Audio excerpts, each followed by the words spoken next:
మయూఖ శ్రోతలకు స్వాగతం. ఈరోజు చదవబోయే కథ పేరు ఎంట్రోపీ. రచనా స్వరం ఎస్ శ్రీదేవి. ఈ కథ అముద్రిత రచన. 29/9/2023 రాసింది. ఒకడున్నాడు, వాడు వస్తున్నాడంటేనే అంత భయపడిపోతాం. సామాన్లన్నీ అక్కడ ఇక్కడ దాచేసుకుంటాం. బీరువాలకి తాళాలు వేసుకుంటాం.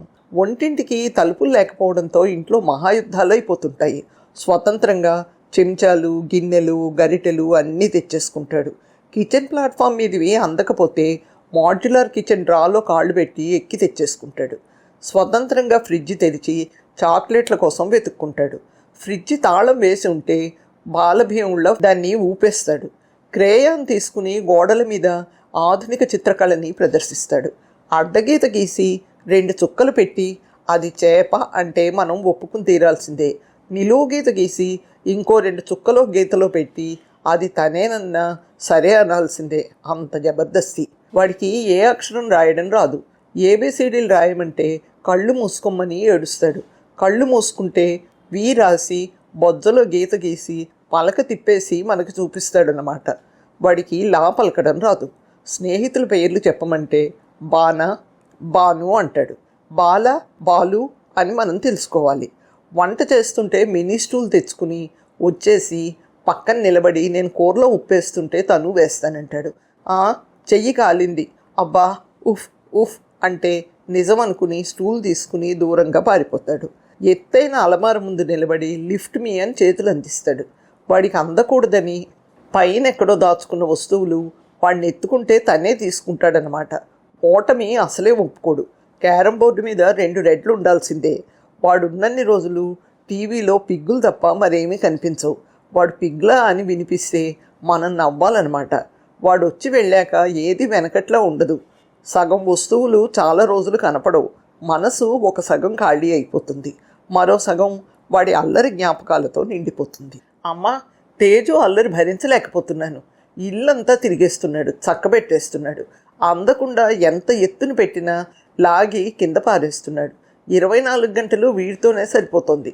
ఆ ఒక్కడిని కన్నా అమ్మ, మాకు బుజ్జి, రికార్డుల్లో అర్చన, ఫిర్యాదు ఫోన్లో. నేను చిన్నప్పుడు ఇంత అల్లరి చేసేదాన్నా? అన్న కూడానా? మేం బుద్ధిగానే ఉండేవాళ్ళం కదా అడిగింది. చెయ్యలేదంటానేమోనని ఆశపడింది.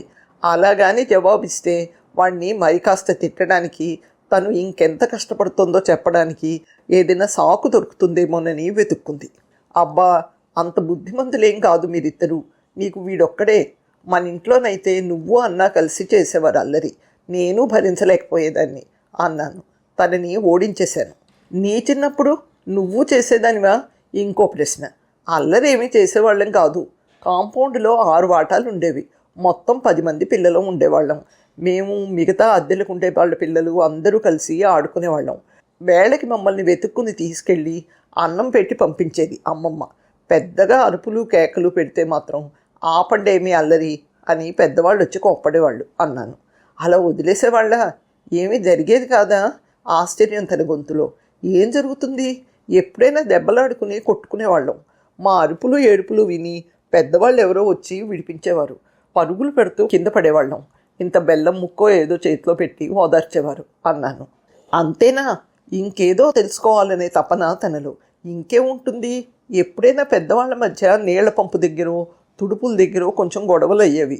ఓ 2-3 రోజులు మాటలు మానేసేవాళ్ళు. అలాంటప్పుడు పిల్లలు నా గొడవ పడ్డ వాళ్ళ ఇంటికి వెళ్ళొద్దని కట్టడి చేసేవాళ్ళు.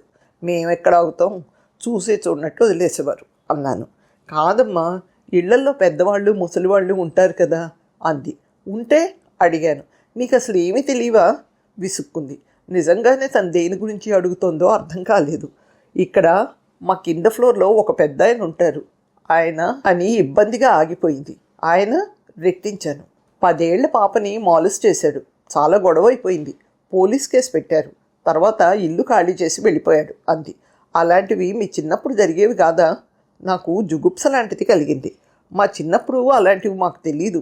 చిన్నపిల్లలకి గొలుసు చెవులకి పెడితే వాటి కోసం దొంగతనాలు జరిగేవి.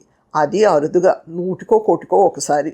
నువ్వు చెప్పినలాంటివి జరగలేదా అంటే జరిగేవేమో. ఎక్కడో 1 అరా. పిల్లలకి తెలిసే అవకాశం తక్కువ. ఆ చుట్టుపక్కల 4 ఇళ్లలో తెలిస్తే అదే పెద్ద ప్రచారం. ఆ తప్పు చేసిన పెద్ద మనిషి తలొంచుకుని తిరిగేవాడు. చుట్టూ ఉన్నవాళ్ళు మాటలతో కొళ్ళబొడిచేవారు. అప్పుడు మనిషి పరిధి చాలా చిన్నది. తను పుట్టి పెరిగిన ఊరు, బంధువులు, స్నేహితులు ఇంతే ఉండడంతో ఏదైనా చెయ్యడానికి జంకేవారు. ఇప్పుడు ఎక్కడున్నవాడు అక్కడ ఉండట్లేదు. ఇరుగు పొరుగు ఎవరో తెలియడం లేదు. ఏ పరిచయాలు మూలాల నుంచి జరగట్లేదు. ఎవరి మీద ఎవరి నియంత్రణ లేదు. ఆ పైన ఒంటరితనాలు, ఎవరి గదులు వాళ్ళకి, పిల్లలకు కూడా. ఇవన్నీ మనిషికి నేరం చేయడానికి అవకాశాలు ఇస్తాయి. సమాచారం కూడా బాగా వ్యాపిస్తోంది కదా. ఒకడు చేశాడని ఇంకొకడు, వాడు తెలివి తక్కువ వాడు కాబట్టి దొరికిపోయాడు, నేను తెలివిగా క్రైమ్ చేస్తానని మరొకడు తయారవుతున్నారు. ప్రత్యేకించి ఈ క్రైమ్ వార్తలు, వీడియోలు చూసేవాళ్లే ఉంటారట బుజ్జి. వాళ్ళకి శిక్షణ కూడా ఇస్తారట అన్నాను. కానీ అంత చిన్నపిల్లని అలా ఎలా చేయగలిగాడు? ఇలాంటి వాటిల్లో వాడికి ఏం శిక్షణ ఉంటుంది? అసహనంగా అడిగింది. ఆ పిల్ల ఒక ఉపకరణం మాత్రమే. ఒక కథ చెప్తాను. నా చిన్నప్పటి నుంచి వింటున్నదే. ఆఫీస్లో పై అధికారి అకారణంగా తిడతాడు కింది ఉద్యోగిని. అతను ఆ కోపాన్ని ఇంటికొచ్చాక భార్య మీద చూపిస్తాడు. ఆవిడ అతన్ని ఏమీ చెయ్యలేక కొడుకుని కొడుతుంది. వాడు ఈ అందరిలోకి బలహీనుడు. అందుకని రోడ్డును పోతున్న కుక్కపిల్ల మీద రాయి విసిరి తన కోపాన్ని చూపెడతాడు. అంచెలంచెలుగా మనిషి మీద పడుతున్న ఒత్తిడికి ఎవరో బలవుతున్నారు. ఆ ఒత్తిడి ఎక్కడి నుంచి వస్తుందో మనకి తెలుసు. ఆ ట్రిగ్గర్ పాయింట్ ఇంటర్నెట్. దీన్ని ఆపగలమా? తిండికి లేకపోయినా మొబైల్ డేటా మాత్రం వేయించుకుంటున్నారు. ప్రీలోడెడ్ వీడియోలతోటే వస్తాయట కొన్ని ఫోన్లు అన్నాను. ఎందుకో చాలా భయంగా ఉందమ్మా. వీడిని ఎలా పెంచగలను? ఇంత క్రైమ్ మధ్యని బతుకుతున్నాం. స్కూల్లో వెయ్యాలన్నా భయంగానే ఉంది. మొన్న ఒక స్కూల్ దగ్గర షాపులో డ్రగ్స్ దొరికాయట. చాక్లెట్లతో పెట్టి పిల్లలకు అమ్ముతున్నారట అంది. ఎన్ని భయాలు అమ్మలకి. పిల్లలని అద్దాల గుట్లో బొమ్మల్లా దాస్తే మాత్రం జాగ్రత్తగా పెరుగుతారా? ఆ సమస్యలు వేరే ఉంటాయి. పిల్లలకి సోషల్ బిహేవియర్ తెలియకుండా పోతుంది. ఒకళ్ళు ఇద్దరు కావడంతో పక్క పిల్లలతో పంచుకోవడం రావట్లేదు. పిల్లల్ని ఇరికించే మూసలు ఎక్కడో తయారవుతున్నాయి. ఇక్కడికి దిగుమతి అవుతున్నాయి. అందులో వీళ్ళని ఇరికించే ప్రయత్నం జరుగుతోంది. అలా ఇరుక్కుని ఉండలేని పిల్లల కోసం పేర్లు తయారవుతున్నాయి. 10 మంది పిల్లలు చుట్టూ ఉంటే ఒకడు మందకొడిగాను, ఇంకొకడు చురుగ్గాను ఉండేవారు. వాళ్ళ జీవితాలు దానికి తగ్గట్టే ఉండేవి, కానీ సులభత ఏమీ తగ్గేది కాదు. ఇప్పుడు మూసలో ఇరుక్కోలేని పిల్లలకి సమస్యగానే ఉంటుంది. నా ఆలోచనలు ఆగాయి బుజ్జి మాటలతో. మీ రోజులే బాగున్నాయేమో, అప్పుడు మీరేవో కష్టాలు పడిపోయాయని మేము జాలిపడుతూ ఉంటాం అంది. ఆ ఆలోచనే మనిషికి గల కష్టం. అది ఎప్పుడూ ఉంది. మా అప్పుడు దాన్ని కట్టడి చేసేవారు. ఇప్పుడు కట్లు తెంపి వదిలేశారు. అంతే తేడా. అప్పుడు మేము అనుభవించింది మీకు కష్టంగా తోస్తుంది. ఇప్పటి మీ జీవితాలు మాకు అలానే అనిపిస్తాయి. అదే గమ్మత్తు అన్నాను. ఇంక మళ్ళీ అలాంటి అమాయకమైన రోజులు రావు కదూ అడిగింది. యద్భావం తద్భవతి అంటారు బుజ్జి. పదే పదే ఇలాగే జరుగుతుందని అనుకుంటే తథాస్తు దేవతలు దాన్ని జరిపిస్తారు. ఏదో జరుగుతుందని నువ్వు భయపడుతూ ఉంటే అదే జరుగుతుంది. మంచి జరుగుతుందనుకుంటే మంచే జరుగుతుంది అన్నాను. నువ్వు అవన్నీ నమ్ముతావా అడిగింది. నమ్మకపోతే ధైర్యం ఎలా వస్తుంది నేను అడిగాను. అబద్ధాన్ని నమ్మితే ధైర్యం వస్తుందా తన ప్రశ్న. మన చేతుల్లో లేని దాన్ని నమ్మడానికి అబద్ధం అయితేనే నిజమైతేనే నా logic. You are so hopeless ma'am.